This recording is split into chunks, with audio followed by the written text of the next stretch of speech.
وہ کچن میں آئی، نیم گرم دودھ کا گلاس بنایا اور تمام ہمتیں مجتمع اور جی کڑا کر کے اس کمرے کی جانب گئی۔ کمرے میں داخل ہوئی تو وہ بے شرم آدمی سامنے ہی شرلہ صوفے پر برجمان، گود میں لیپ ٹاپ رکھے منہ میں کچھ چبا رہا تھا۔ اسے آتے دیکھ ایک گہری سی نگاہ اس پر ڈالی، لاکھ خود پر قابو پانے کی کوشش کے باوجود۔ اس کی ان نگاہوں کی تپش سے دل کانوں میں دھڑکا تھا۔ ڈور لاک کر دو، کلب کی جانب سے اگلا حکم آیا۔ مناہل نے پیچھے مڑ کر ڈور لاک کر دیا، صوفے کی سائڈ ٹیبل پر دودھ کا گلاس رکھا۔ یہ آپ نے منگوایا تھا، جان چھڑانے والا انداز تھا۔ وہ بیڈ پر جانے لگی۔ ادھر آؤ، صوفے پر بیٹھو، مرتضیٰ نے سنجیدگی سے کہا تھا۔ وہ اس کے منہ نہیں لگنا چاہتی تھی، سو چپ چاپ ذرا سا فاصلہ رکھ کر صوفے پر بیٹھ گئی۔ دودھ کا گلاس اٹھاؤ اور پیو اسے، کیونکہ اس کی آج تمہیں زیادہ ضرورت ہے۔ سرسراتا سا معنی خیز لہجہ تھا، بول کر اس نے دانتوں تلے لب دبایا تھا۔ مجھے کسی بھی چیز کی کوئی ضرورت نہیں ہے۔ آپ میری فکر میں ہلکان مت ہوں۔ انداز جان چھڑانے والا تھا، مگر سچ تو یہ تھا کہ اس کی ریڑھ کی ہڈی میں سنسناہٹ سی ہوئی تھی۔ وہ لیپ ٹاپ بند کر چکا تھا اور اسے سائیڈ پر رکھا۔ مناہل جلدی سے وہاں سے اٹھنے لگی جب کلب نے اس کی کلائی تھامی تھی۔ مناہل کا رنگ سفید پڑا۔ ایک ہلکے سے جھٹکے پر وہ کلب کی گود میں کسی پکے آم کی طرح آ گری تھی۔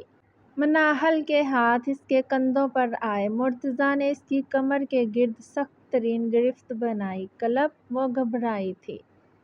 اس کے ماتھے پر پسینے کے ننھے ننھے قطرے دیکھ کلب گہرا مسکرایا تھا۔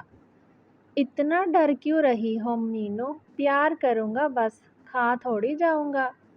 مرتضیٰ نے اس کے کان کی لو کو لبوں میں دباتے اپنے ارادے بتائے تو مناہل کی رہی سہی جان بھی نکلنے کے در پہ ہو گئی۔ کلب چھوڑے مجھے نہیں کرنا کوئی پیار ویار۔ وہ مچلی اور اپنی کمر پر بندھے وہ ہاتھ کھولنے کی کوشش کی۔ مینو، آج جتنی مزاحمت کرو گی اتنی زیادہ شدت برداشت کرنی پڑے گی، اس نے سکون سے کہتے اس کا دوپٹہ گلے میں سے نکال کر سائیڈ پر رکھا تھا۔ اب مجھے اس طرح اس کے الفاظ نے منہ میں ہی دم توڑ دیا تھا۔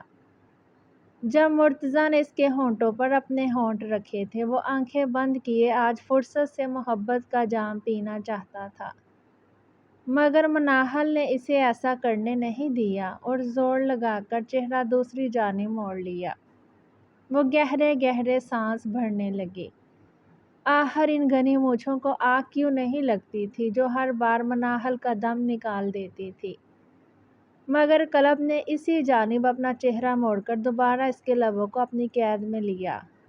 مناہل نے پھر چہرہ موڑنا چاہا، مگر اب کی بار اس کے بال کلب کی پرشدت گرفت میں پھنسے تھے۔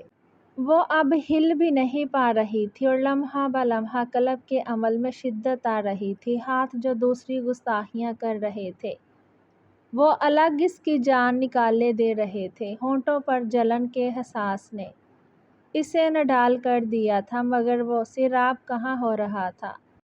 یا جان بوجھ کر اسے بولنے کا موقع نہیں دینا چاہتا تھا کہ وہ اس کی قربت سے انکار کر پاتی یا گریز برتنے کی ہمت کر پاتی؟ یوں ہی اسے لیے وہ اٹھا تھا، اسے بیڈ پر لٹا کر اس پر حاوی ہوا۔ لائٹ بند کی تھی مرتضیٰ نے اور اب اس کی گردن میں منہ دیا اندھیرا چھایا تھا۔ پردے سرک چکے تھے اور اب وہ اپنی بے باکیوں اور گستاخیوں میں اتنا آگے بڑھ گیا تھا کہ مناہل کا اسے روک پانا ناممکن تھا۔ کلب، وہ پھوٹ پھوٹ کر رو دی۔ اس کی شدتیں سہتی وہ ادموئی ہونے لگی تھی۔ کلب نے اس کی بھیگی آنکھوں کو باری باری نرمی سے چوما تھا۔ جب کلب کو لگا کہ وہ اس کی گرفت میں ہے، مکمل اس کی دسترس میں، تو اس کے لمس اور قربت میں خود بخود نرمی آ گئی۔ مناہل اس کی باہوں میں بے دم سی تھی۔ جب اسے لگتا کہ وہ بے جان ہو کر ہوش گنوا دے گی، وہ ستمگھر اپنی شدت سے پھر اسے ہوش کی دنیا میں میچ لیتا، اور جب وہ مرنے لگتی تو وہ اپنی قربت میں بے تحاشا نرمی اختیار کر لیتا۔ کمرے میں معنی خیز خاموشی تھی۔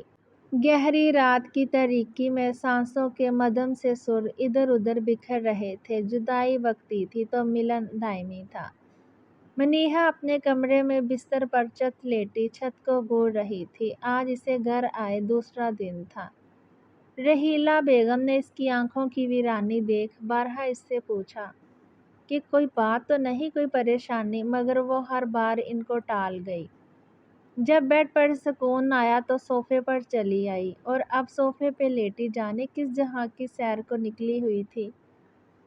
جب شروع دن سے خود سے طے کیا تھا کہ اگر اتنے عرصے راہم کے ساتھ رہنے کے باوجود بھی اسے اس سے محبت نہ ہوئی تو وہ اس کی زندگی سے نکل جائے گی، تو اب فیصلے کی گھڑیاں آن پہنچی تھی جو منیہا کی رگوں سے اس کی زندگی اور جان کھینچ رہی تھی۔ ابھی گھر میں بھی تو سب کو ہینڈل کرنے کا مسئلہ تھا، خاص کر رحیلہ بیگم جو پہلے ہی دکھوں کی ماری تھی۔ دل و دماغ کے بیچ ایک اذیت ناک جنگ سی چھڑی تھی، مگر پہلے دن سے اپنی عزت نفس اور نسوانیت جو عزیز تھی اسے کیسے روند ڈالتی۔ سنہری بیل اس کی آستین پر کاڑ آئی ہوں، بھرے تھے جو گلاب آنچل میں اس پر جاڑ آئی ہوں۔ محبت کی کوئی ایک بھی نشانی اب نہیں باقی، کسی کو پھینک آئی ہوں، کسی کو پچھاڑ آئی ہوں۔ میں زندہ خاک میں خود کو ملاؤں کس لیے آخر، سو ذہن و دل سے ماضی کی مٹی جاڑ آئی ہوں۔ محبت سے کہیں پیاری مجھے بابا کی عزت ہے، خوشی سے اپنے جذبوں کو زمین میں گاڑ آئی ہوں۔ جو سانسیں دے نہیں سکتا ہے ان بے جان لفظوں کو، میں اس کی عشق پر لکھی کتابیں چھاڑ آئی ہوں۔ وہ اپنے خیالات میں کھوئی تھی جب ایک جھٹکے سے دروازہ کھول کر وہ اس کے سر پر سوار ہوا تھا۔ وہ ایئرپورٹ سے میں کروا کر نکلا تھا اور اپنے گھر جانے کی بجائے سیدھا رحیلہ آپی کے گھر کا رخ کیا۔ گاڑی ایک جھٹکے سے گیٹ کے سامنے رکی تھی۔ وہ دھندناتا گاڑی سے اترا تھا، ایک جھٹکے سے اس گھر میں داخل ہوا۔ سامنے ہی رحیلہ اپنے سامنے کوئی ڈریس بکھیرے اس کا ڈیزائن سیٹ کر رہی تھی۔ رحیلہ اسے یوں تنتنے کے ساتھ اندر آتے دیکھ حیران ہوئی تھی۔ آپی منیہا کدھر ہیں؟ وہ اتنا بوکھلایا ہوا تھا کہ اخلاقیات تک بھول چکا تھا۔ سلام دعا کرنے کی بجائے سیدھا منیہا کا ہی پوچھ ڈالا۔ وہ اپنے کمرے میں ہے۔ کیوں بیٹا، خیریت تو ہے نا؟ رحیلہ گھبرائی۔ جی جی خیریت ہے، وہ کہتے ان سے نظریں چراتا چھپاک سے لاؤنج پار کر گیا تھا۔ دھڑ سے دروازہ کھول کر کمرے میں داخل ہو کر روم لاک کیا تھا۔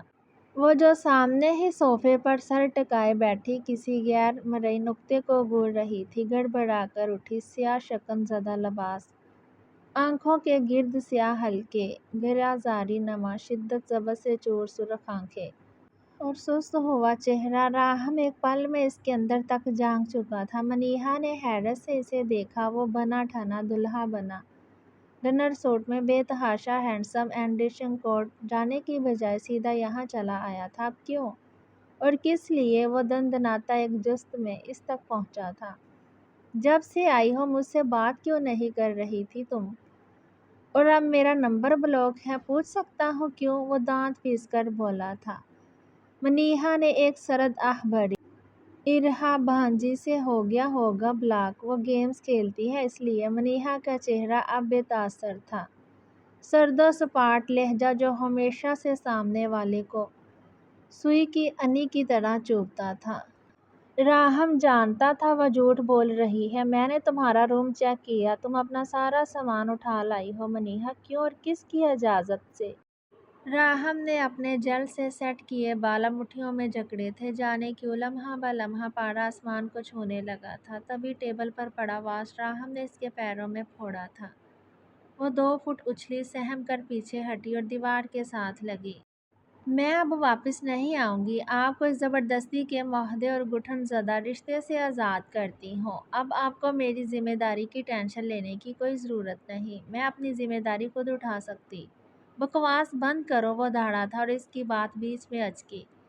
اس کے قریب آ کر پچھلی گردن سے اس کے بال مٹھیوں میں جکڑے تھے، ایک ہاتھ سے اس کا جبڑا دبوچا۔ ہم نے ایسا کچھ طے نہیں کیا تھا، جیسا ہو رہا ہے اب تک ویسے ہی چلے گا۔ اور اب تو سب ٹھیک ہونے والا ہے نا، سب اپنی اپنی جگہ پر درست ہو جائے گا۔ میں اب سب ٹھیک کر دوں گا، وہ اپنی لال انگارہ آنکھیں اس کی آنکھوں میں گاڑ کر بولا تھا۔